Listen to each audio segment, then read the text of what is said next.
digamos que está en el final de la licenciatura en filosofía de acá de la carrera, y el trabajo que nos va a presentar Ernesto se llama Rosa Azul JPG, Paisaje Digital, Política y Arte. Así que cedo la palabra, Ernesto, adelante.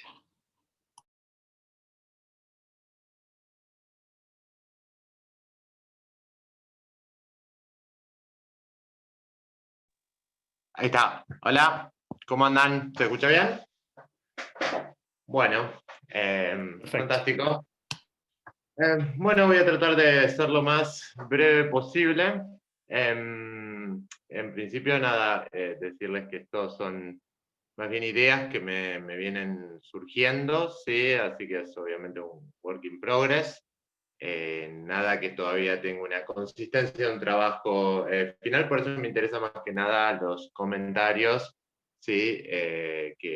Y aportaciones que puedan surgir.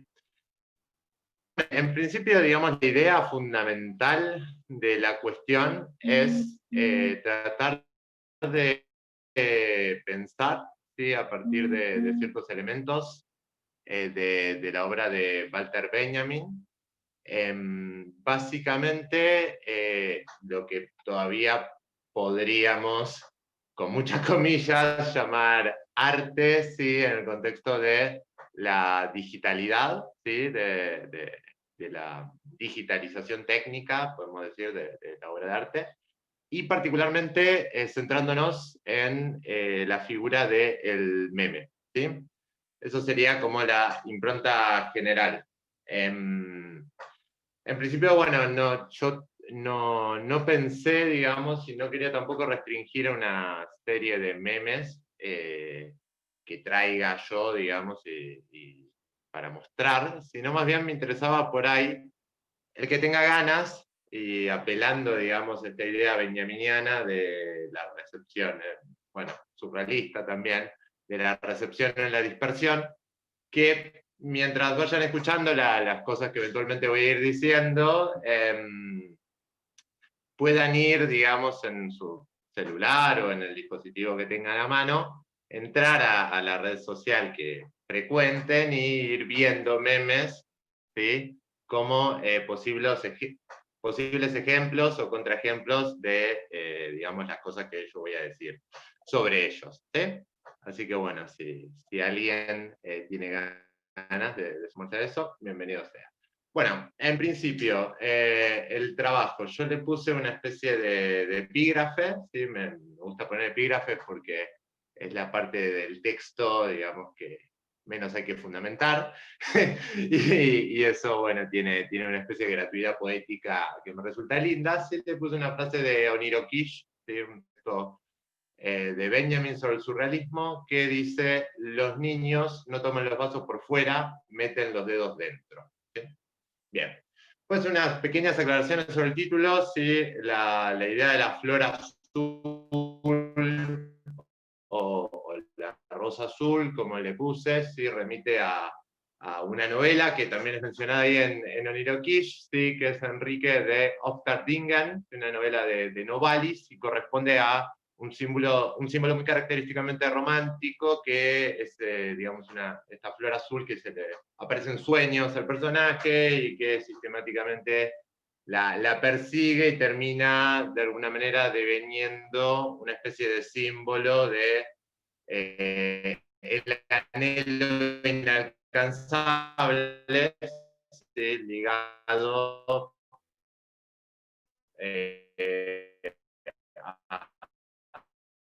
a aquello que está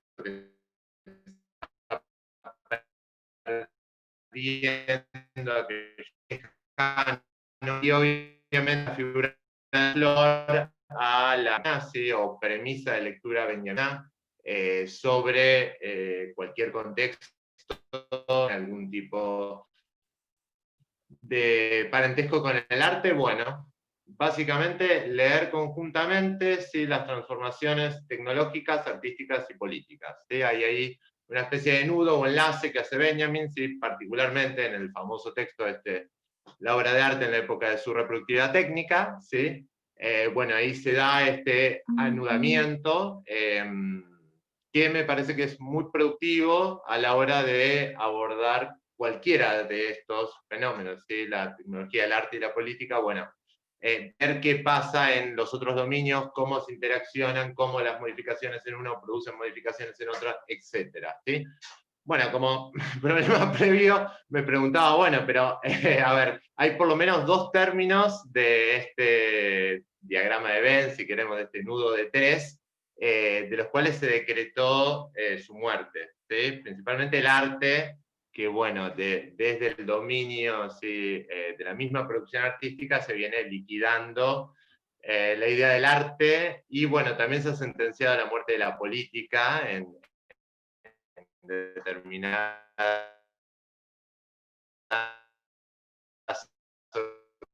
ocasiones. Eh, yo lo sigo tomando de esta manera porque me parece que seguimos en una vigencia, por lo menos más sencillas, sin considerar si de alguna manera se puede seguir hablando de arte hoy o se puede seguir hablando de política hoy. ¿Bien? Bueno, como problema común, ¿sí?, a este nudo entre tecnología, arte y política, encontramos lo que ya Benjamin y más aún varios y varias de sus comentaristas han pensado como la cuestión de la aestesis, ¿sí? La estética entendida no como justamente es una reflexión sobre lo bello, sino entendida en el sentido griego más primitivo de alguna manera, campo de la experiencia sensible. ¿Sí?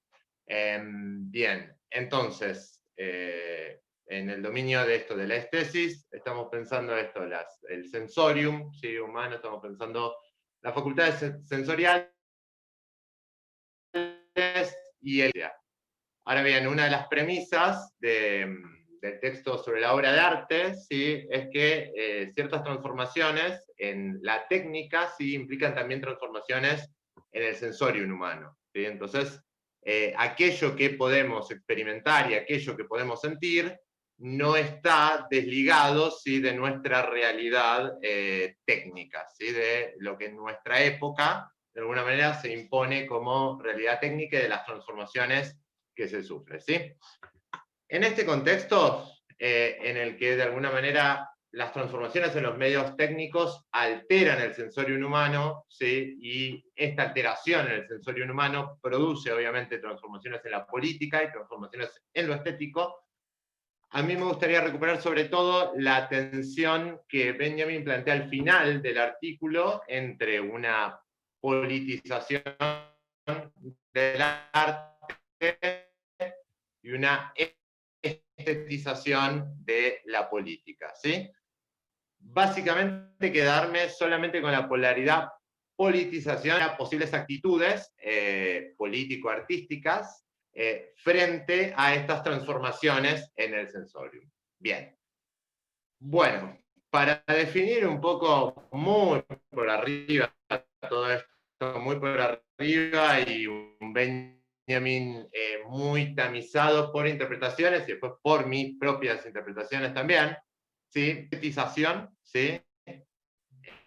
Ya no en este sentido que señalé antes, ¿sí?, de aestesis, sino más bien en relación de vuelta a la construcción de una bella apariencia, ¿sí? Y que tiene que ver con una especie de respuesta a la vivencia del shock. ¿Sí? El shock, de alguna manera, bueno, Benjamin lo saca del psicoanálisis, no importa, pero tiene que ver con un mecanismo de defensa frente a un estímulo, ¿sí?, que de alguna manera amenaza con destruir, de ser demasiado intenso para poder ser procesado, ¿sí?, por la experiencia. Frente a un estímulo demasiado intenso, caso paradigmático, la guerra, pero también, digamos, no sé, salir a una calle en hora pico, ¿sí?, esa experiencia del tránsito, la experiencia de la multitud, bueno, ese tipo de experiencias demasiado intensas, se tienden a formar frenos, ¿sí?, protectores. Bien. Esto en torno a la evidencia del shock. Lo que a mí me gustaría plantear como estetización, ¿sí?, es un mecanismo muy similar a esta defensa frente a la vivencia del shock, pero que tiene que ver con una especie de alguna manera, anestética, ¿sí? Es decir, ahora recuperando de vuelta el sentido original de aestesis, ¿sí?, una especie de adormecimiento, ¿sí?, del sensorium, ¿sí?, una especie de aplacar, bajar un poco la sensibilidad justamente para no recibir ese estímulo demasiado intenso, ¿sí?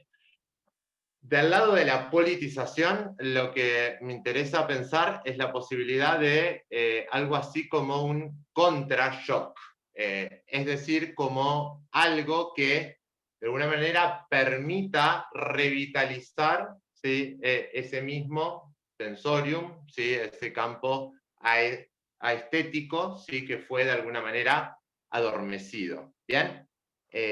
¿Cómo se realiza esta especie de contra-shock?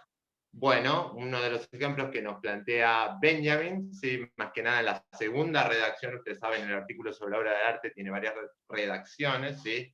La segunda plantea un conjunto de cuestiones que después, bueno, un poco quedan de lado, ¿sí?, pero en esta aparece el concepto de inervación, ¿sí?, que, bueno, da vueltas también por otros textos, y que tendría que ver con cierta capacidad de incorporar dentro de este sensorium, ¿sí?, determinadas tecnologías ligadas a la producción artística. Benjamin está pensando fundamentalmente en el cine, ¿sí? El cine podría tener una función, ¿sí?, contraria al proceso de adormecimiento de la sensibilidad que viene dado por la vivencia del shock, ¿sí? Esto como marco general, ¿sí? Perdónenme el uso, digamos, muy por arriba de los conceptos, ¿sí?, pero este marco general a mí me sirve para plantear una especie de hipótesis, ¿sí?, con la cual yo pretendo explorar ahora sí el ambiente digital, ¿sí?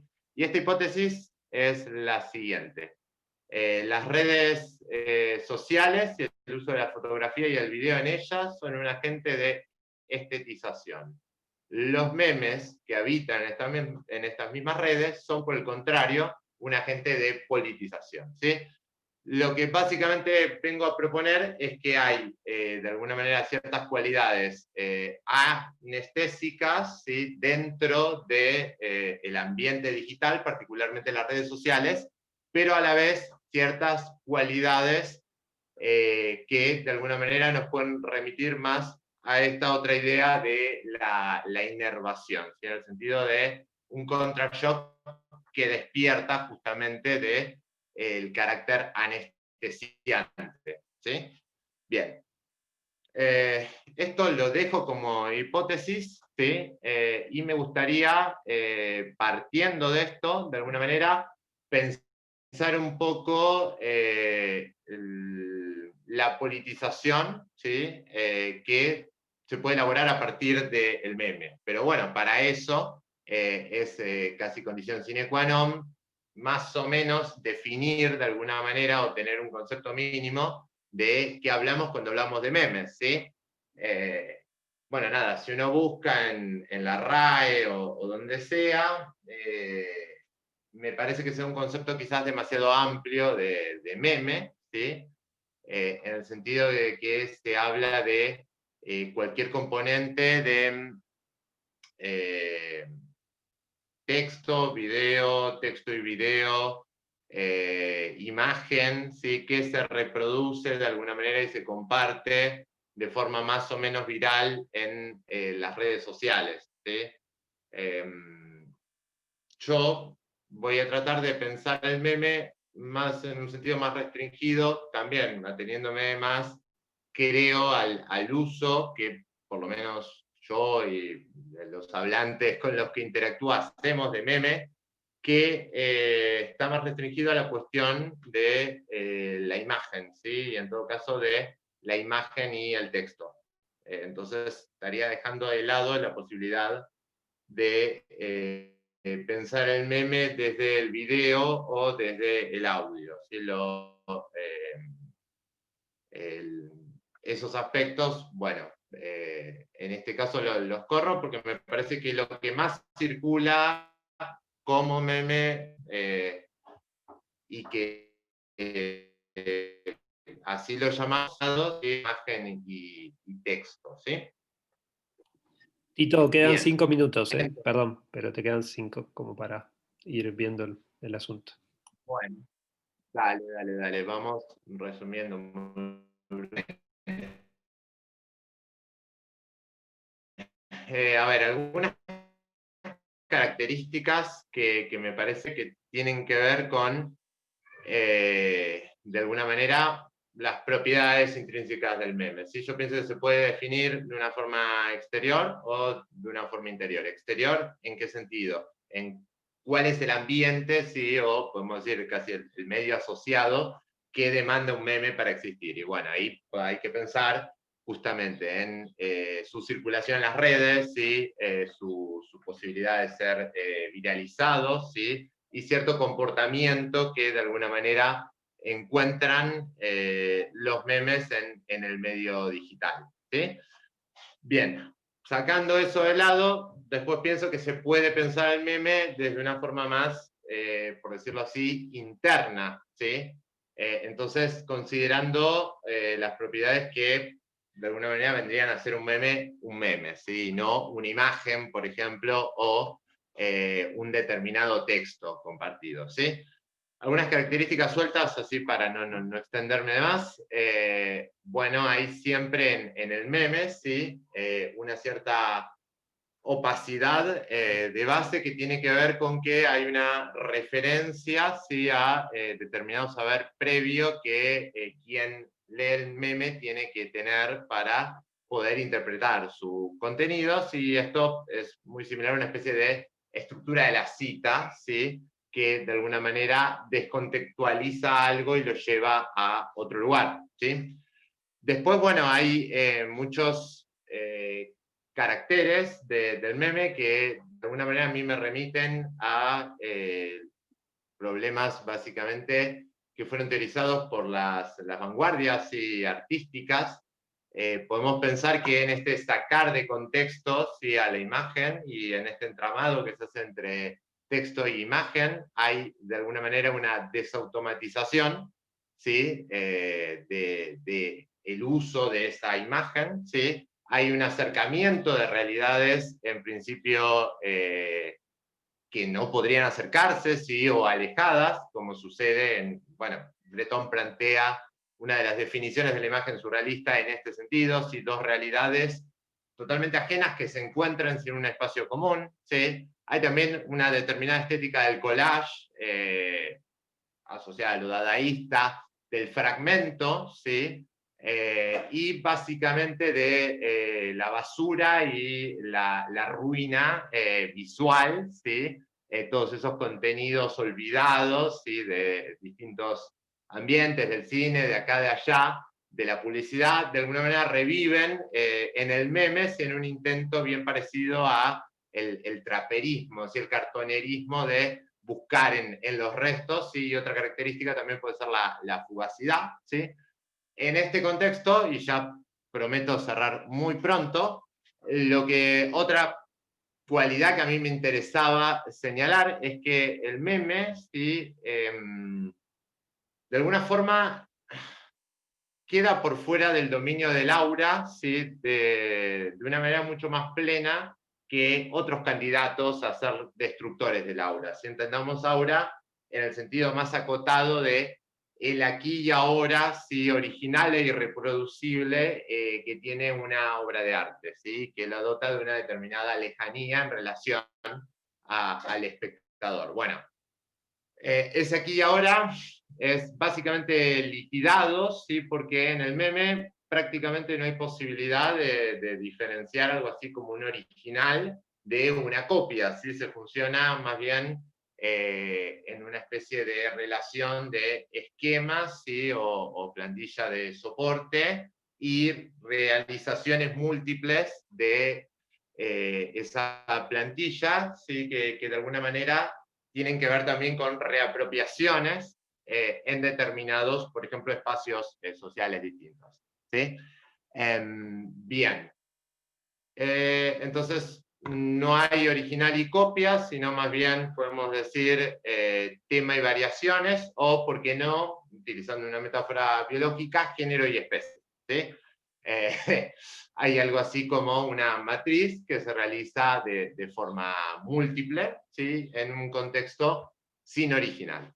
Entonces, en este mismo sentido, el meme también cumple otra promesa benjaminiana que Benjamin trataba de pensar para el cine, y que tiene que ver con el hecho de acercar en forma máxima al productor artístico con el público que lo consume. ¿Sí?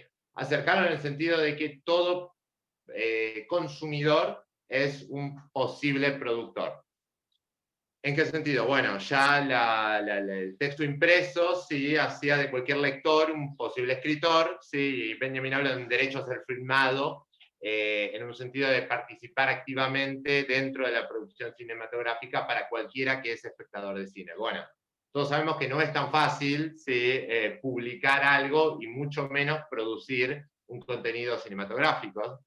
Pero básicamente creo que todo aquel que tiene los medios para ver un meme puede a su vez producir un meme, ¿sí? Pues se necesita el editor de texto más sencillo que pueda existir.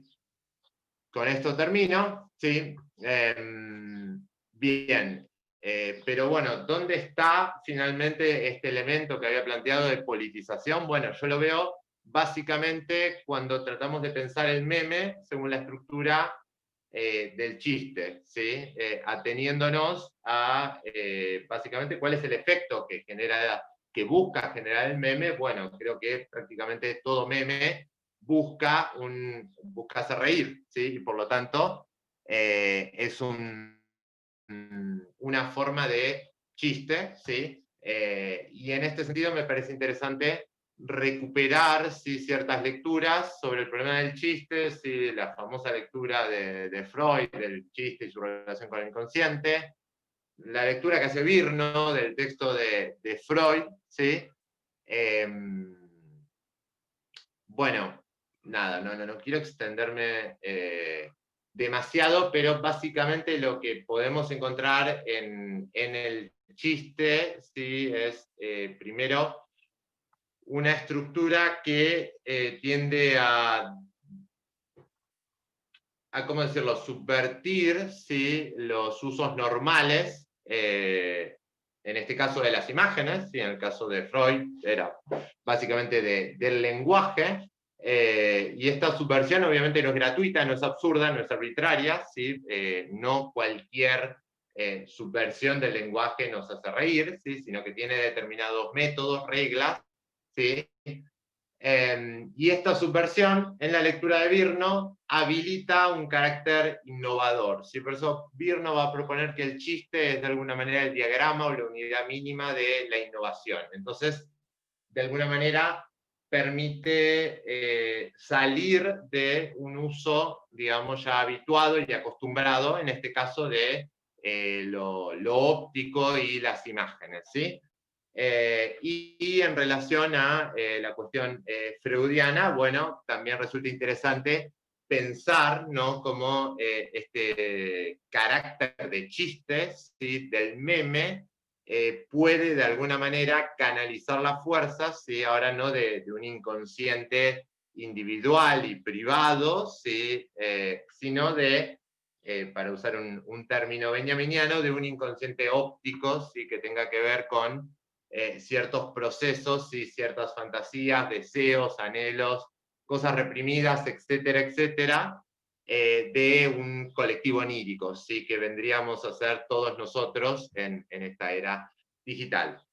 Entonces lo que planteo es que el meme sí puede ayudar a reactivar el campo de la experiencia, el campo de la sensibilidad, porque básicamente en tanto funciona como un chiste, ¿sí?, de alguna manera abre la puerta a nuevos usos, ¿sí?, particularmente de las imágenes y lo óptico, ¿sí?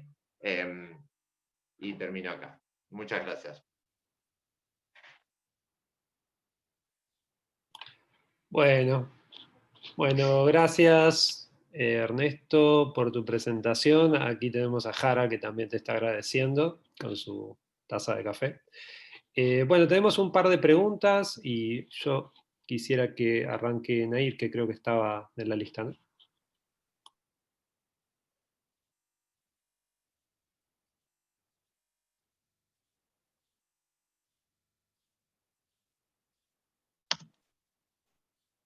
Ahora sí, buenas a todos. Gracias, Tito, por la exposición, muy interesante, como siempre. Yo tengo una pregunta súper breve y me quedé con una de las primeras cosas que dijiste a propósito de tu ya casi hermano, podríamos decir, Walter Benjamin. Vos dijiste que las transformaciones en la técnica redundan en transformaciones en el sensorium, ¿sí? En los modos de percibir, si se quiere. Y yo quería preguntarte si, o sea, si vos lo pensaste o si Benjamin dice algo al respecto de que haya o que puedan haber alteraciones en el sensorium que no dependan de transformaciones en el ámbito de la técnica. Es simplemente esa mi duda. No, claro, por supuesto. No me queda bien claro qué diría específicamente Benjamin, pero desde yo, ¿sí? Lo que sí puedo afirmar es que, por ejemplo, una transformación fuerte en el sensorium puede estar dado por el conocimiento de una lengua, ¿no? Y pienso en ese ejemplo proverbial de que los esquimales tienen como 30 palabras, ¿no? Para hablar de la nieve. Y bueno, o sea, ahí esa riqueza, ¿sí? Lingüística también podría implicar una ampliación, ¿sí? Perceptiva en torno a ese objeto particular, ¿no? de la nieve. No sé si esto responde a la pregunta, pero creo que en principio sí, podría haber transformaciones en el sensorium que no dependan, aunque sea, no dependan tan directamente de la técnica, porque también ahora me cuesta un poco pensar que no se pueda relacionar estas transformaciones en ningún sentido con procesos técnicos o mecanismos técnicos.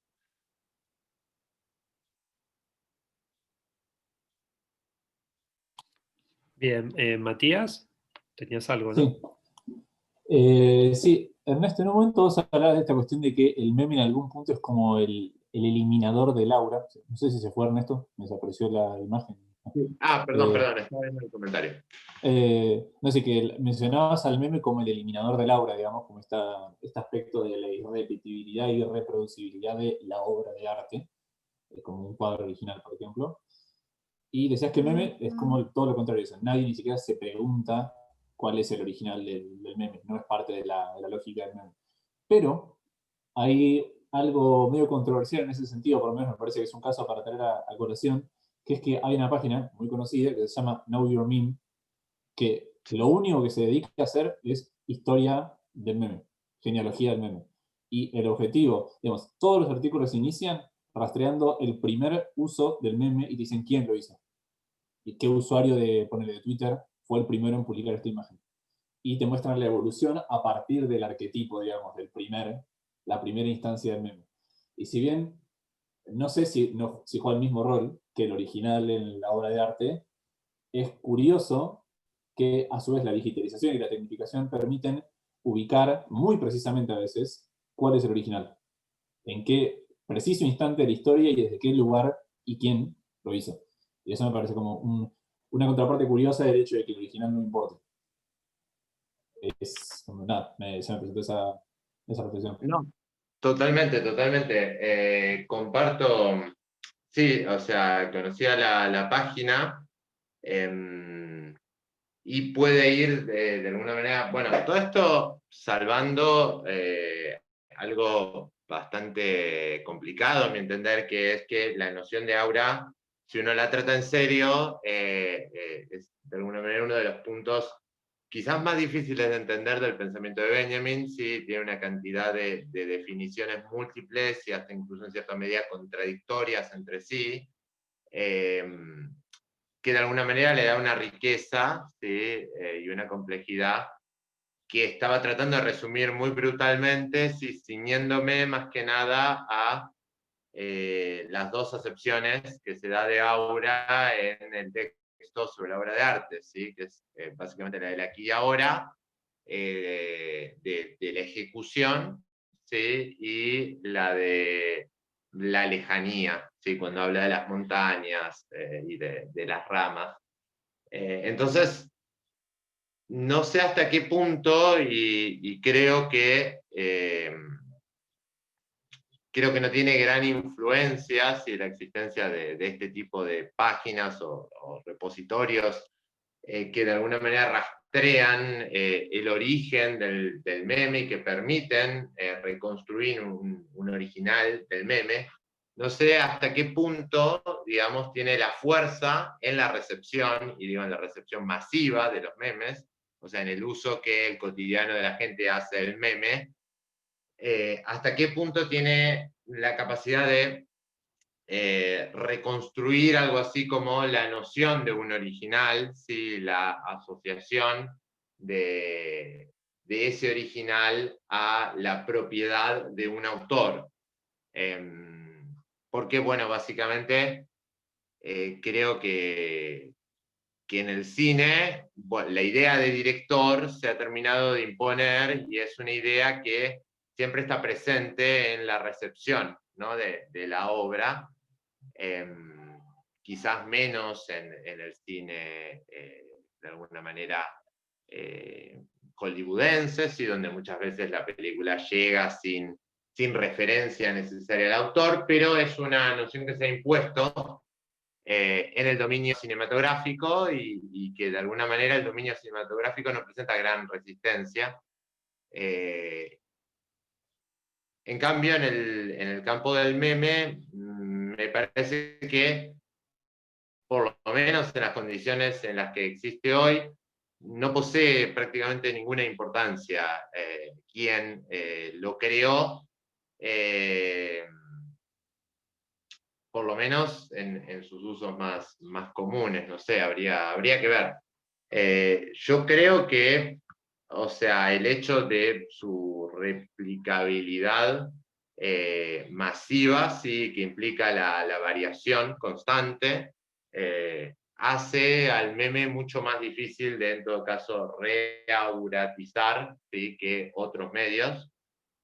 Aunque quizás pueda ser exagerada la idea de que no puede ser auratizado, ¿sí? Y bueno, finalmente corre los mismos riesgos que otros medios técnicos que también en la lectura benjaminiana fueron en contra de esta noción más acotada de aura, ¿sí? No sé si respondo, pero bueno.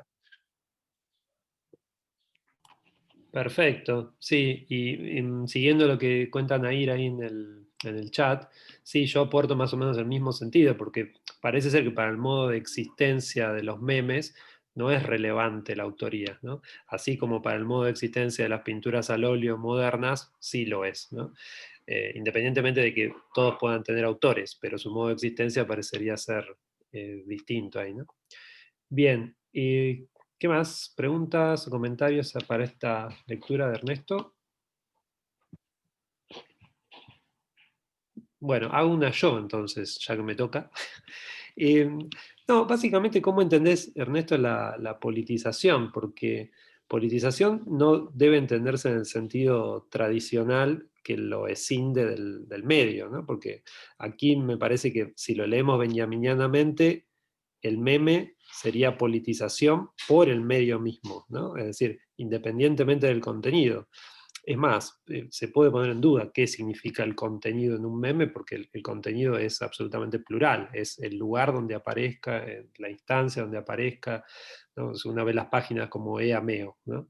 En EAMEO, digamos, puede haber dos memes que digan cosas distintas o que signifiquen cosas distintas. Así que la politización, yo creo que leyéndola benjaminianamente sería politización del medio. No sé cómo ves eso.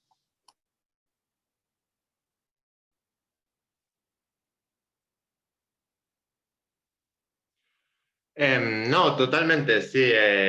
Justamente a eso apuntaba, digamos, cuando planteé esta idea de politización no me estoy, o sea, así como Benjamin cuando habla de una politización del arte, ¿sí? De hecho se está enfrentando a las lecturas que de alguna manera tenían que ver con incorporar lo político como contenido del arte, que en esa época está asociado al llamado realismo socialista, que muchos autores en aquel entonces adoptaron frente al avance del fascismo, ¿sí?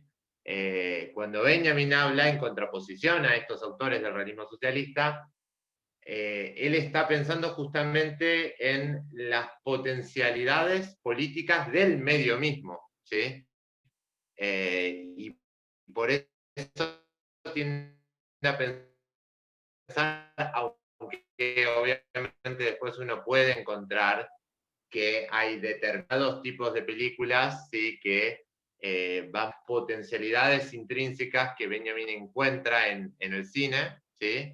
Por ejemplo, nada, las películas de la comedia muda, las primeras películas de Mickey Mouse, ¿sí? Esas parecen, o las películas de Sida Berthold, esas parecen de alguna manera expresar mejor lo que está tratando de plantearnos Benjamin, ¿sí? Si bien sucede esto, de alguna manera esto sucede porque en la lectura benjaminiana vendrían a expresar mejor cualidades intrínsecas del medio cinematográfico que otro determinado género de películas, como el cine hollywoodense clásico de los 30, ¿sí? Entonces, es exactamente como decías, de lo que se trata, me parece, si tratamos de plantear una politización, y en esto, o sea, lo que he podido encontrar de cruces entre teoría benjaminiana y teoría de los memes, siempre aparece, digamos, el contenido político en primera plana, ¿sí? Siempre, por ejemplo, se hace referencia a la relación entre los memes, por ejemplo, en un texto, los memes y el ascenso de la neoderecha en Estados Unidos. Y eso como peligro, por ejemplo, del meme, o, por ejemplo, otro texto que habla de un determinado meme que tiene con una piña que le pegaron a un neofascista o neonazi norteamericano, ¿sí? Como eso fue replicado. Bueno, siempre están haciendo alusión a un contenido político, pero bueno, me parece que lo más interesante es esto, la politización, o sea, encontrar lo político en el medio mismo, en la forma, diría eso, como bien señalás, y si es que se puede separar el medio, ¿no? De aquello que se transmite en el medio. Pero sí, yo creo que de lo que se trata es tratar de pensar las potencialidades de el meme, ¿sí? En tanto tal, más allá del contenido que eventualmente pueda tener. Bien, perfecto. Ahí estoy buscando a Daniel, que quería hacer una pregunta, así que ahí le abro el micrófono como para que pueda hacerlo. Ahí está, Daniel. ¿Qué tal? Buenas tardes a todos. Mi pregunta iba, y parte del comentario, es respecto a esta situación de la autoría del meme. Me parece que la autoría no cuenta para el meme, porque en sí para la sociedad el meme no se ve como una obra de arte. La teoría de Benjamin es una teoría sobre las obras de arte, y aplicarla a los memes supone que uno tenga que tal vez desarrollar una teoría de qué es una obra de arte, un hecho artístico, de manera tal que pueda incluir al meme primero, y ahí dar cuenta de todas estas tensiones respecto al origen, la autoría o la politización. Yo no recuerdo que vos hayas dado una específica de qué arte o un hecho artístico, no sé si tenés más o menos alguna que pueda adecuarse a la teoría de Benjamin y a la vez introducir los memes que parece que para el uso quedan totalmente fuera del... Bien, Bueno, me parece una pregunta muy, muy interesante, básicamente porque en principio permite recuperar ciertos interrogantes que de alguna manera Benjamin comenta en distintos textos y que tienen que ver con aquel momento donde, digamos, la fotografía o el cine todavía eran novedosos, ¿sí?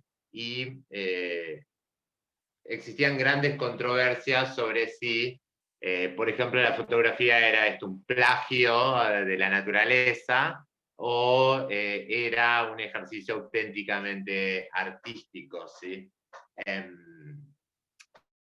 Entonces, en ese contexto, bueno, obviamente partidarios de un lado, sí, partidarios del otro, pero el gesto benjaminiano, de alguna manera, no consiste básicamente en decir, por ejemplo, esto es arte, ¿sí?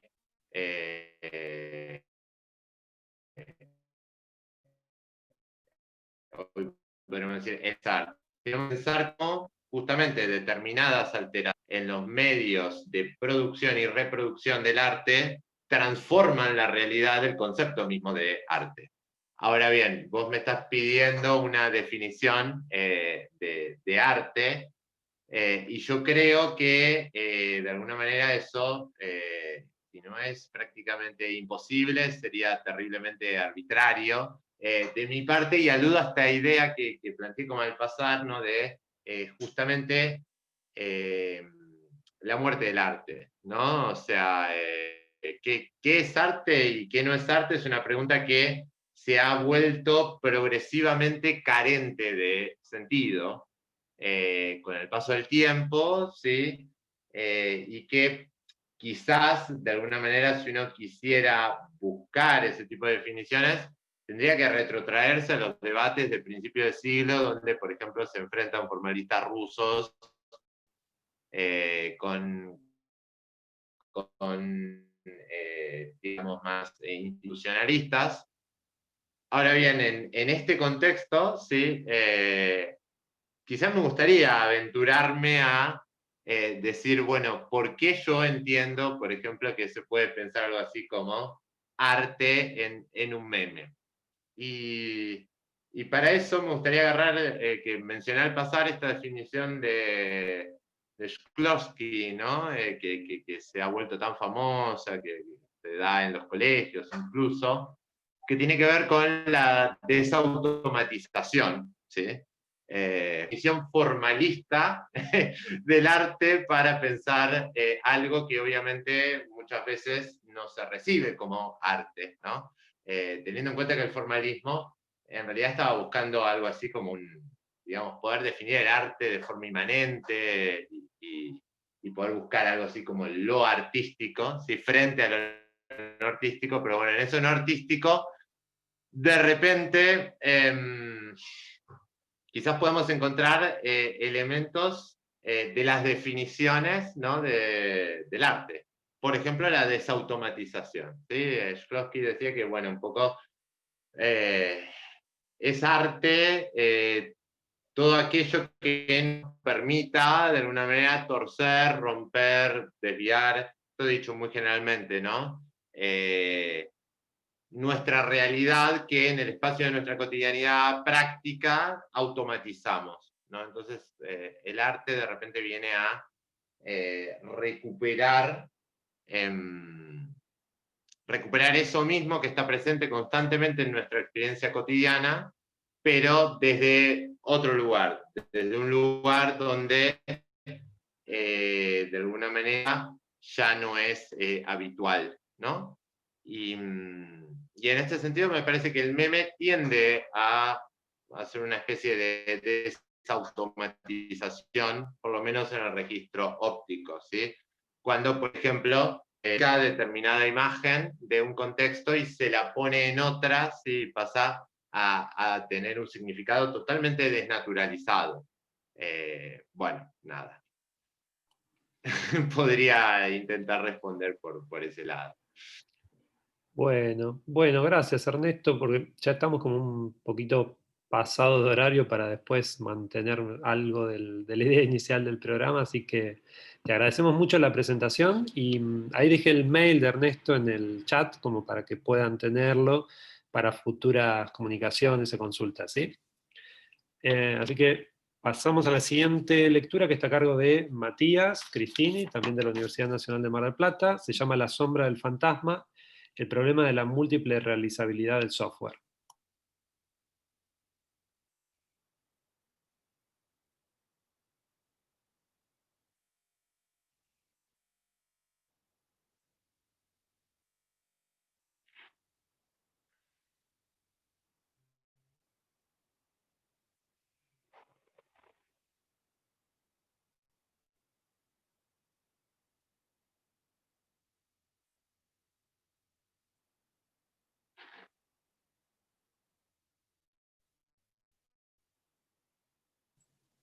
¿Ah? ¿Se escucha? Sí, ahí se escucha. Genial. Perfecto. Bueno, yo preparé un PowerPoint que me quedó un poquito extenso. Se pueden pasar superficialmente, lo voy a hacer, dado el contexto. Cualquier cosa en las preguntas me pueden pedir que profundice lo que sea, que no quede demasiado claro. Bueno, a ver si puedo compartir pantalla.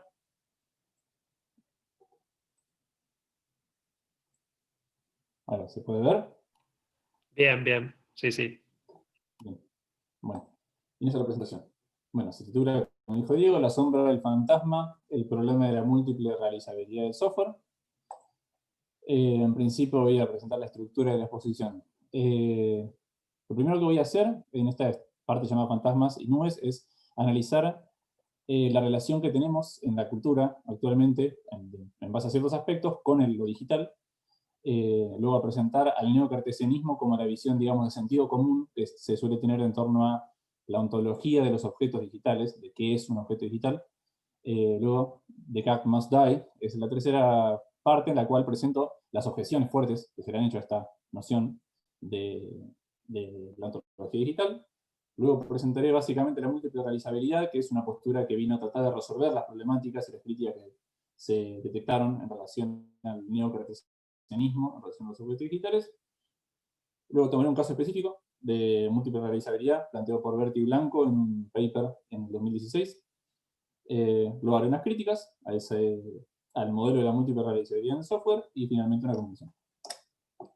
Bueno, en primer lugar, vamos con el análisis de la relación de lo digital con la cultura contemporánea. Lo primero que creo que se puede notar en cómo nos relacionamos con el software es el aspecto de la caja negrización, que a su vez es producto de una creciente sofisticación del software. ¿Qué quiere decir esto? Que a medida que los dispositivos técnicos y digitales se van volviendo cada vez más complejos, cada vez vamos teniendo menos noción como usuarios de en qué consiste su funcionamiento. Es decir, sabemos usarlos, sabemos cómo usar un celular, mucha gente sabe hacerlo, pero muy poca gente tiene cómo funciona un celular. Es decir, se cajanegriza el funcionamiento interno de un celular. Desde el ámbito representacional, tenemos toda una serie de términos y de conceptos y metáforas con los cuales nos referimos a las entidades digitales que van por el ámbito de, por ejemplo, la nube, para referirnos a Internet como una especie de ámbito etéreo que está en algún lugar y al cual nos conectamos mediante Wi-Fi. Frases como, yo soy técnico en computación y me llega de parte de los clientes constantemente este tipo de cosas, como la PC dijo que, o sea, hay un cartel que dice algo y la PC me dijo que, o el programa se quedó pensando, cuando se refiere a que se quedó cargando. Es decir, hay una antropomorfización de la computadora y de lo digital. Tenemos la analogía computacional de la mente por el lado académico, que es esta idea de que lo que es la mente se puede reducir a un programa o una computadora, con la parte práctica, digamos, de esa teoría, que es el intento de desarrollo de inteligencias artificiales. Es decir, la idea de que un programa lo suficientemente complejo puede asimilar a la mente. Y de todo esto resulta, y en esto concuerdo con Berti Blanco, un resurgimiento del modelo neocartesiano. que ahora está reforzado teórica y prácticamente porque además podemos aplicarlo técnicamente, es decir, podemos producir los objetos que decimos que son como la mente. ¿Qué es el modelo neocartesiano? Bueno, esta es la segunda parte. Lo que tienen en común el neocartesianismo y el cartesianismo es un dualismo de sustancias. En esta parte voy a tratar de no extenderme demasiado porque voy a confiar en que todos acá más o menos tenemos una noción de qué es lo que decía Descartes. Que vendría a ser esto. Para el modelo cartesiano hay dos sustancias claramente distinguibles. La res extensa, el espacio, lo material, lo corporal, y la res cogitans, el pensamiento.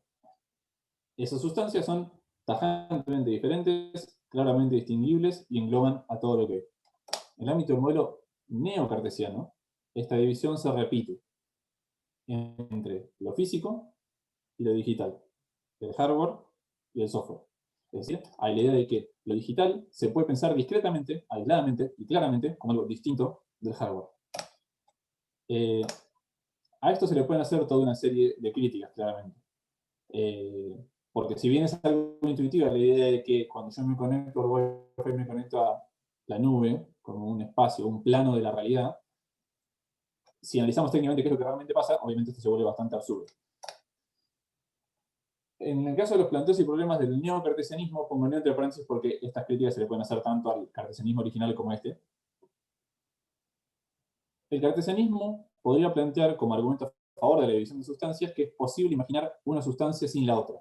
El clásico argumento de Descartes de tratemos de imaginarnos sin cuerpo, sin sentidos, sin cabeza, sin nada, y aún así podríamos imaginarnos pensando. Y eso como un argumento para decir, bueno, evidentemente lo que realmente soy yo es pensamiento, porque el pensamiento es lo único que no puedo sacarme de encima, no puedo imaginarme no pensando, por lo tanto, incluso si dudo de que pienso, por lo tanto, yo soy mi pensamiento, y mi pensamiento es escindible de lo corporal. Con el software pasa lo mismo, la gente puede imaginarse al Internet sin imaginarse los servidores, ni las computadoras en las que está, ni nada. Ahora, la crítica que se le puede hacer esto muy clara, tanto a Descartes como a el sentido común de digital, es que algo sea imaginable es distinto que sea posible. Es decir, Descartes se puede imaginar a sí mismo pensando sin cabeza. Para que se pueda imaginar a sí mismo pensando sin cabeza, no quiere decir que sea posible pensar sin cabeza. Nosotros no podemos imaginar que se puede viajar en el tiempo. Eso no quiere decir que sea posible viajar en el tiempo. Quizás si entendiéramos todos los factores causales y mecanismos que hay, nos daríamos cuenta que en realidad no es posible y no nos podríamos imaginar cómo podría ser eso. Y en el caso del software, el cajanegrismo ayuda mucho a esto. Es decir, el no entender cómo funciona un celular permite la idea de abstracción de su contenido digital, como no entendemos el vínculo causal entre su mecanismo y su parte digital. Aún suponiendo que hubiera posibilidad de pensar divididamente el software y el hardware, el hecho es que no conocemos ningún caso de software sin hardware, por lo cual quizás un cartesiano respecto al alma podría haber hablado de experiencias extracorporales o que vio su alma salir de su cuerpo, pero bueno, ese problema de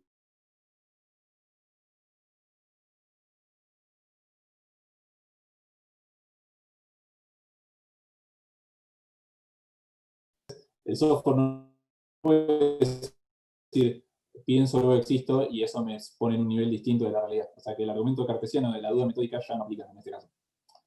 Después, tampoco aplica el lugar explicativo, porque si bien es difícil decir cómo existe espacialmente la felicidad, que podría ser un argumento cartesiano para escindir al ámbito de lo mental de lo espacial, como decir, es difícil representarse fenómenos espaciales, mentales en un ámbito espacial, con el software no ocurre, porque dónde está un archivo digital es muy claramente identificable en el dispositivo físico, y sus manifestaciones, por ejemplo, la imagen de un archivo JPG, también es situada en una pantalla, es decir, es enteramente determinable dónde está físicamente el software, en todas sus manifestaciones. Y acá es donde entra la múltiple realizabilidad como teoría superadora. La múltiple realizabilidad surge en un contexto en el cual imperaba la teoría de la identidad psiconeural. La teoría de la identidad psiconeural básicamente es la idea de que todo estado mental es idéntico a algún estado físico. Por ejemplo, o sea, formalmente sería para cualquier tipo de estado mental M, hay algún tipo de estado cerebral C, tal que M y C son numéricamente idénticos, es decir, son lo mismo. Por ejemplo, decir el dolor, experiencia mental, Es la activación de las fibras C en el cerebro. Es eso, y nada más que eso. Es decir, se identifica un aspecto mental con una neuronal. Voy al caso de la múltiple realizabilidad en la mente, porque es de dónde surge esta teoría y porque es muy útil para entender la múltiple realizabilidad después en el software. La dificultad de esta teoría es que resulta muy complicado encontrar un patrón común específico, físico, para la multiplicidad de ámbitos en los cuales pensamos que se aplica un estado mental. Por ejemplo, pensamos, intuitivamente por lo menos, que un pulpo debe poder sentir dolor. Sin embargo, la anatomía del pulpo no tiene nada que ver con la nuestra. Entonces, el criterio de identidad psicofísica se rompe. O por lo menos tendremos que establecer un criterio muy discreto de qué significa dolor. Y perdería sentido ya la argumentación, no sería útil, explicativamente. Incluso es difícil establecerlo neuronalmente entre varios humanos distintos, o un mismo humano en momentos distintos. Entonces, empezó a encontrarse con muchos problemas de aplicabilidad concreta de la teoría de la psicofísica. Y ahí la múltiple realizabilidad básicamente lo resuelve diciendo lo que se postulaba no era cierto. Un mismo estado mental es realizable por varios estados físicos. Básicamente. El dolor tiene muchas facetas físicas, aún siendo la misma entidad mental. Los conceptos básicos de estos son los de tipo y caso. Es decir, el dolor es un tipo de entidad mental que se puede manifestar en muchos casos distintos. Por ejemplo, un pulpo puede sentir dolor, yo puedo sentir dolor. Son dos casos, dos instancias puntuales de un mismo tipo mental, el dolor. Y la realización, que es básicamente la idea de que un evento se da en correlación con otro. No necesariamente el evento físico correlativo al evento mental tiene que ser uno solo, pueden ser varios, pero sí o sí tiene que haber una correlación entre los eventos. Algún evento físico tiene que pasar. Y las premisas y la conclusión de la teoría dichas por Putnam son, concretamente, al menos algunos tipos mentales son realizables por distintos tipos físicos. Si un tipo mental es realizable por distintos tipos físicos, entonces no puede ser idéntico a ninguno de ellos. Al menos algunos tipos mentales no son idénticos a ningún tipo físico específico. Es bastante sencillo y es bastante premisa.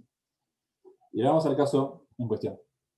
Berti Blanco plantea en el caso de un archivo, no se llama copia, es un archivo JPG nada más, pero bueno, yo le puse copia.jpg, que afirman es múltiplemente realizable. ¿Por qué? Porque yo a copia.jpg lo puedo tener en un disquete, que es un dispositivo magnético, y lo puedo tener en la forma de una serie de polaridades magnéticas, en un disco duro, que es un dispositivo mecánico, en la forma de una serie de inscripciones láser, en una memoria flash, que es un dispositivo eléctrico, o sea, una serie de variaciones eléctricas. Es decir, pareciera que el mismo archivo, exactamente el mismo, copiado y pegado, puede estar en dispositivos físicos radicalmente distintos, lo cual da pie a pensar que, efectivamente, es múltiplemente realizable. Y la ontología digital de este objeto consta en lo siguiente.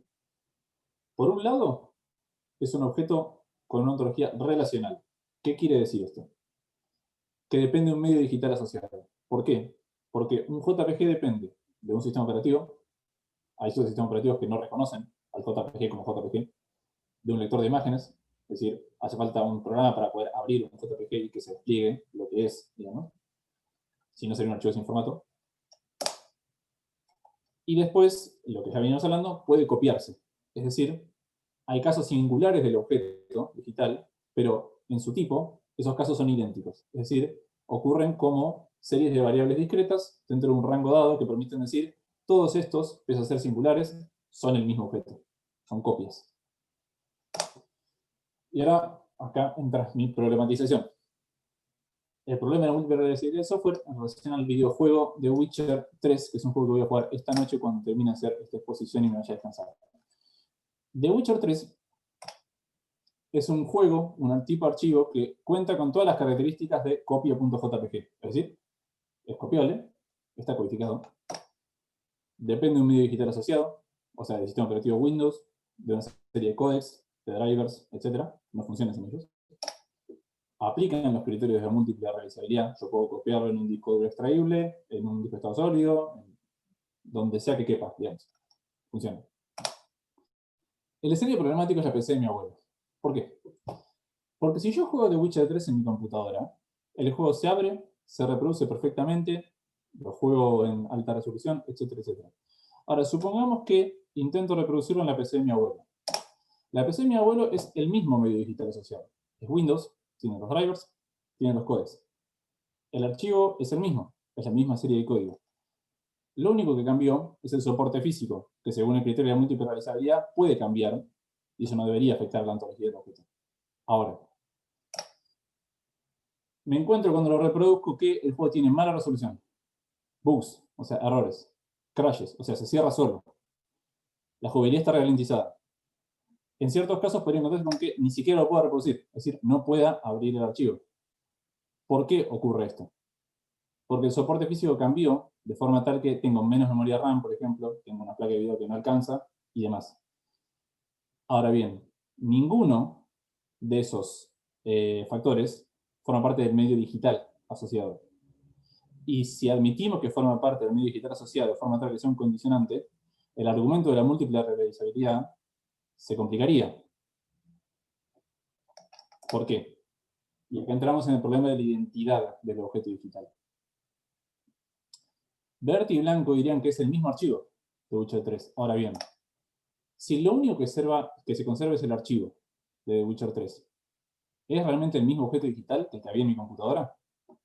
O sea, y si es el mismo objeto digital, ¿qué son entonces la imagen, el sonido, la jugabilidad, etcétera? ¿No son parte del objeto digital? Y si no son parte del objeto digital, ¿qué son? Después, si es el mismo objeto, ¿qué sentido tiene entonces la cláusula del medio asociado? Porque, ¿para qué considerar la ontología relacional del objeto, que es algo que hacen Berti y Blanco, si después van a decir, bueno, en realidad lo único que importa es la secuencia de código del archivo, porque total podés incluso no abrirlo y es el mismo? O sea, para eso ni siquiera hace falta un medio asociado. Tengo un disquete y podríamos decir que en eso se resume un objeto digital, una serie de inscripciones en un material, aun si no se usa de ninguna manera. Y yo creo que eso generaría un dibujo del mundo digital muy lejano a lo que entendemos en la práctica, que es el mundo digital. Y bueno, no sé cómo estoy de tiempo, pero esta tendría que ser mi última crítica. Ahora, a la noción de realizabilidad, no a la noción de múltiple. Matías, quedarían 4 minutos más o menos. Bien. Y ahora analizamos los casos de realización. Y la pregunta es, en los casos que consideramos múltiples realizaciones del mismo evento, ¿qué es lo idéntico entre los casos? En el caso del dolor, que era el ejemplo que había planteado como uno de los originarios de la teoría de la múltiple realizabilidad, lo idéntico es un estado mental. Ahora, fíjense en esto. En el caso de la múltiple realizabilidad del dolor, el dolor se plantea como que no es que es algo parecido entre las distintas especies y los distintos individuos. Es el mismo estado. Es decir, la gracia de la múltiple realizabilidad es que podemos decir que es el mismo. Porque si nosotros decimos, bueno, es el mismo, pero tiene una serie de factores que cambian dependiendo del tipo de cerebro que tengas, entonces no estamos diciendo nada distinto a la teoría de la identidad psiconeuronal. O sea, si cada variante en el físico introduce una variación en el evento cierto que una misma variante mental producirse en distintas variantes físicas, con el software pareciera pasar lo mismo. Yo por lo menos no concibo la posibilidad y no encuentro en ningún caso de verdadera múltiple realizabilidad. Porque el caso del videojuego es un caso muy extremo. Es decir, la realizabilidad del objeto está tajantemente golpeada y distinta en los dos casos, en mi computadora y la de mi abuelo. Pero en el caso de un JPG también. Porque si uno tiene una computadora lo suficientemente lenta, el archivo JPG incluso se abriría lento. Es decir, que también se afectaría su existencia como objeto digital. Entonces, o sea, de hecho ese es el criterio por el cual uno pasa a tener un disco de los archivos. O sea que realmente se puede cambiar el medio físico y que no se cambie para nada, que sea idénticamente el mismo objeto digital. Parecería que no, lo cual parecería dar pie a la teoría de la identidad física digital. Y bueno, y acá surgen los problemas conceptuales de esta división, que es una, la tolerancia identitaria. Uno puede preguntar si realmente son iguales los dolores entre pulpos y humanos y si realmente estamos hablando del mismo fenómeno, lo mismo que con el archivo. En el caso de los archivos, ¿por qué consideramos, por ejemplo, que la velocidad de ejecución del archivo no es un factor identitario? Después, lo que decía, si hay un caso efectivo de múltiple realizabilidad no mental, aún suponiendo que los mentales son efectivamente idénticos. Y bueno, lo que decía recién, si no lo hay, si no sería acertada la teoría de identidad. Después hay un factor de antropocentrismo, porque si nosotros descartamos los factores que no nos interesan, para decir, bueno, la velocidad a la que se ejecuta el archivo no importa, lo que importa es esto, y esto es lo que es idéntico, entonces lo que se realiza, lo idéntico, en realidad es un factor relativo a los seres humanos, no una clase natural, digamos. Lo estamos definiendo nosotros, qué es lo que importa que sea idéntico y que no sea idéntico. Y reificar esa identidad como si fuera algo externo que se realiza, es reificar lo que para nosotros es relevante del archivo.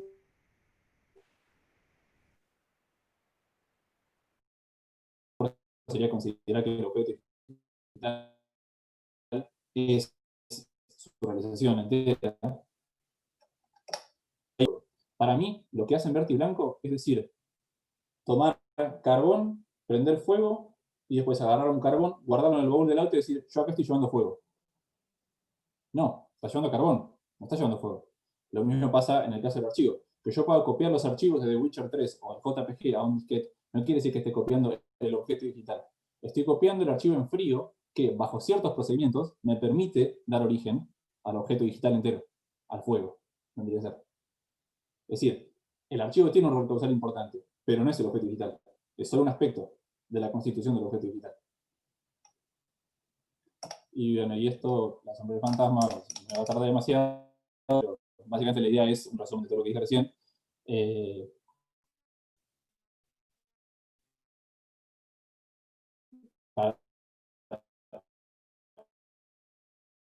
Básicamente que para mí reintroduce un diario de que descarta aspectos de la experiencia humana por su irrelevancia con la velocidad de ejecución para forzar la identidad, no establece un criterio claro para definir la tolerancia válida y la tolerancia inválida para decir que algo sigue siendo lo mismo. En el caso del software ni siquiera cuenta con la presunción de identidad del estado mental, que uno puede pensar, bueno, los pulpos y los humanos sienten lo mismo porque confía en que el estado privado al que nadie puede acceder es idéntico, pero en el caso del software no existe. Así que bueno, de ahí mi conclusión de que reintroduce un dualismo platonizando la identidad de los objetos en la experiencia humana. Eso es todo. Bien, Matías, muchas gracias por la presentación y dejamos el espacio para preguntas ahora.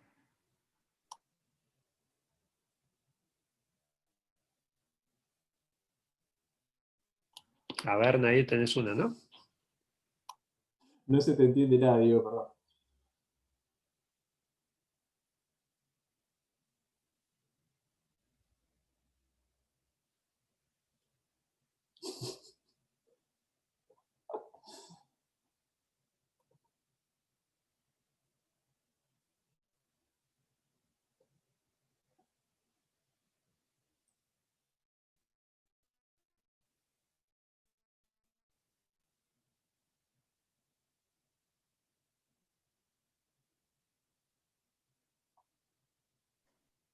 Ahí está, ¿se me escucha? Sí, bien. ¿Yo estoy cyborg igual que Diego o Sí. se entiende más o menos cuando...? Se te Bien, entiende genial. perfecto. Bueno, Matías, muy buena tu presentación. Fuiste un poquito rápido, Gracias. pero entiendo que había muchas cosas para decir. Mi pregunta en realidad es, a ver si entendí bien y si estarías de acuerdo con decir lo siguiente. O sea, del ejemplo que pusiste del juego, y bueno, con la cuestión de las imágenes me parece que se podría presentar la misma situación. Por ejemplo, si yo tengo un archivo de imagen y lo abro en distintas computadoras con distintas placas gráficas, la voy a ver diferente, ¿sí? Probablemente configurada la cuestión gráfica, la voy a ver mal, etc. Bueno, entonces mi pregunta era si estarías de acuerdo en sostener que la experiencia de usuario, ¿no? Entendiendo por experiencia de usuario en un sentido muy llano y no técnico de esto de abrir un archivo, por ejemplo, Sí.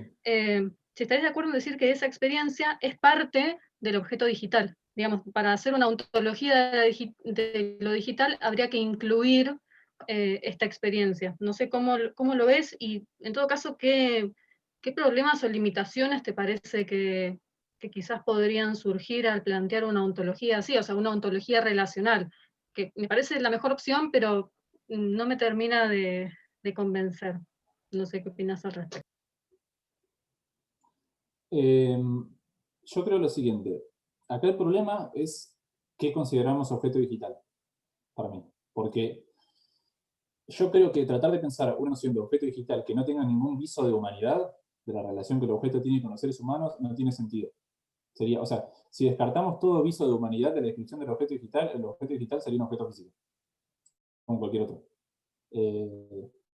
Sería una serie de iteraciones de voltaje en un microchip que redunden en una serie de corriente que va a un monitor y ejecuta una serie de píxeles que, o sea, sería igual que cualquier otro proceso físico cualquiera, solo que muy complejo.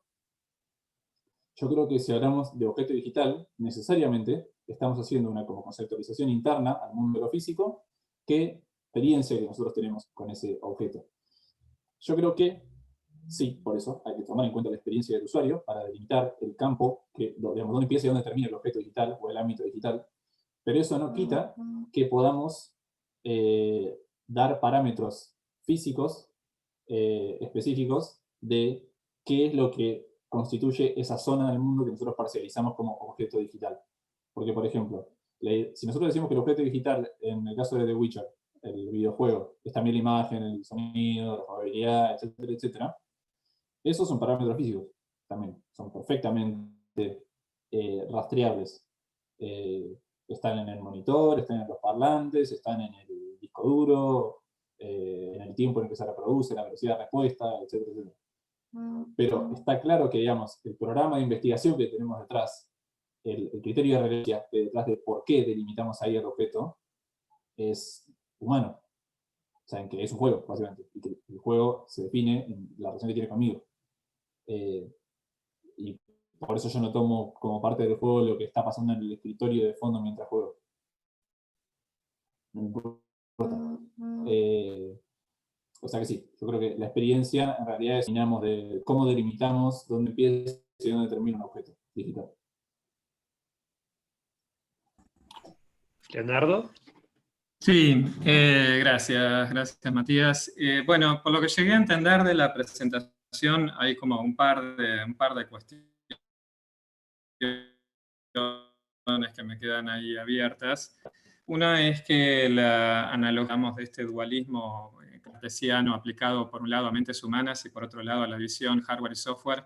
Me parece en algún punto un poco complicada de sostener, justamente por una cuestión de criterios de identidad, ¿no? Cuando hablamos de dolor, por ejemplo, es muy difícil, digamos, estamos en principio usando un significante arbitrario para referirnos a quién sabe qué, ¿no? Entonces encontrar un criterio de identidad para saber que tu dolor es lo mismo que mi dolor, o que mi propio dolor de hace media hora es el mismo que estoy sintiendo ahora. Hay, digamos, hay toda una serie de juicios con criterios en principio muy variables, ¿no? Y arbitrarios. En el caso del medio digital me parece que justamente lo que hay son criterios de identidad, digamos, incuestionables, ¿no? O sea, yo puedo agarrar un archivo JPG y tener un programa que compare lo gráfico, que es de hecho lo que se hace para comprobar la integridad de las cosas que te bajas de internet, ¿no? Y saber que te llegaron bien. Como se hace para validar las transacciones bancarias, digamos, un montón de cosas que mantienen en funcionamiento al mundo, que dependen de la confianza que vamos a tener en la transmisión de los objetos digitales. Entonces hay criterios de identidad que son firmes, digamos, ¿no? Que son matemáticamente comprobables. Entonces, ahí yo no leí este artículo en particular de Agustín y Javier, pero los he escuchado hablar a ellos muchas veces. Y me parece que justamente lo que está en juego acá es, digamos, donde puede haber un criterio de identidad, es en el caso de, si entiendo lo que bien tu tu vocabulario en el objeto frío, digamos, ¿no? En el archivo en sí. Porque el programa ejecutado, como se encarga de decir Javier cada vez que habla prácticamente, digamos, es un universo completamente distinto, digamos, donde más allá de la experiencia de recepción humana, la indeterminación, ¿no? La capacidad de predecir el comportamiento de ese programa es intrínseco, ¿no? A cualquier programa de complejidad no trivial. Entonces, sin meterse incluso en la experiencia humana, digamos que un programa ejecutado presenta problemas para, digamos, validar la identidad de una ejecución con otra, inabordables, ¿no? El programa sea algo que nos permita agarrarnos para establecer criterios de identidad. Y por otro lado, la centralidad o la necesidad de la experiencia humana, bueno, me parece cuando menos cuestionable, digamos, ¿no? Me parece que los objetos digitales tienen elementos para usarlos en su propia consistencia, donde después, bueno, puede haber una experiencia de recepción que forma parte del medio asociado, incluso, como no, se ha teorizado en más de un caso, en más de un autor, pero que es distinto en todo caso de la consistencia del objeto, en tanto se puede abordar como un objeto formal o matematizable, ¿no? Así que, bueno, nada, esas son las cuestiones que veía ahí como medio problemáticas. Me parece una excelente intervención. Sin embargo, para mí hay una serie de problemas, más que nada porque el artículo que abordé, que es de Berti Blanco, que es que o sea, una de las cláusulas que ellos ponen para delimitar qué es lo que constituye la ontología del objeto digital es la relacionalidad. O sea que no es coherente para mí plantear la relacionalidad como un criterio de la definición ontológica del objeto para luego decir que lo que constituye el objeto es únicamente su codificación. De hecho, lo niegan explícitamente en el artículo. Mi caso viene a ser a la racionalidad como un criterio de definición ontológico, entonces renegar de la ejecución del programa no tendría ningún sentido, porque para la mera existencia de la codificación del objeto, la relacionalidad del medio no cuenta para nada. Podríamos tener un objeto codificado sin ningún medio. O sea, a lo que apunta es al señalamiento de esa contradicción interna entre esos dos criterios. Y la pregunta sobre si deberíamos entender al objeto digital únicamente como eso, es decir, no como su realización, sino como su codificación para poder verlo deshumanistamente, digamos, no antropocéntricamente, también me resulta compleja. Y ahí medio que me agarro un poco de, nunca supe cómo se pronuncia así, Searle, o Searle, el filósofo, del último, Searle, que es la idea de que decir que dos inscripciones, dos formatos físicos tienen la misma forma lógica, en realidad, o sea, y plantearlo como una cuestión que no depende del ser humano, como, bueno, ponele este disco duro y este disco estado sólido y este disquete tienen el mismo archivo porque tienen el mismo patrón físico, en realidad es una reificación de un criterio humano de análisis del objeto. ¿Por qué? Porque que uno vea sintaxis u orden en una característica específica de un objeto físico depende del criterio de análisis funcional o de adecuación de algún criterio con el cual uno aborda el objeto. Por ejemplo, si las olas de la costa dibujan un texto en la arena de la playa y yo veo en ello un texto con sintaxis en español, eso no es porque el texto tenga un sintaxis en español, es porque yo estoy proyectando un orden que estoy buscando en ese objeto. De la misma forma, en el millón de moléculas que componen una pared, si yo miro todas las moléculas, probablemente encuentre un patrón de moléculas que se asemeja al código de programación de un procesador de texto. Sin embargo, sería absurdo decir que la pared tiene un procesador de texto dentro. Es decir, los patrones, la sintaxis, el orden lógico, son parámetros que tienen que ver con el recorte de ciertos aspectos de la realidad para fundar un patrón. Esa es una crítica. Si existe decir que una lapicera tiene el programa de estar quieta y lo está ejecutando perfectamente. Lo cual sería absurdo, aunque tiene sentido desde mi punto de vista. En fin, me parece que es una crítica, pero bueno, por un lado esta cuestión de la contradicción interna del artículo, la noción de código o de sintaxis sean realistas. Y se los puede pensar con un criterio antirrealista. No sé si Ernesto. eso responde a la pregunta. No, nada, yo una inquietud, digamos, muy general sobre una cuestión que apareció al principio, que es esta cuestión de la cajanegrización, ¿no? Nada, me surge preguntarme cuáles pueden ser las implicancias, digamos, más en términos políticos, ¿sí? O por ahí de esto, la interacción o las formas de interacción de, digamos, esto, el paciente, ¿no? Con el ambiente técnico, ¿sí? Básicamente, pienso siempre en un texto muy lindo que se llama Das Ideal des Kaputten, sí, me gusta decirlo en alemán porque suena bonito, pero sería algo así como el ideal de lo roto, ¿no? Donde Alfred Sonretel recupera, y pone particular acento en el vínculo que tienen los napolitanos con los objetos técnicos, porque comienza el texto diciendo que en Nápoles no hay ningún objeto técnico que no esté roto. Todo está roto, ¿no? Pero desde esa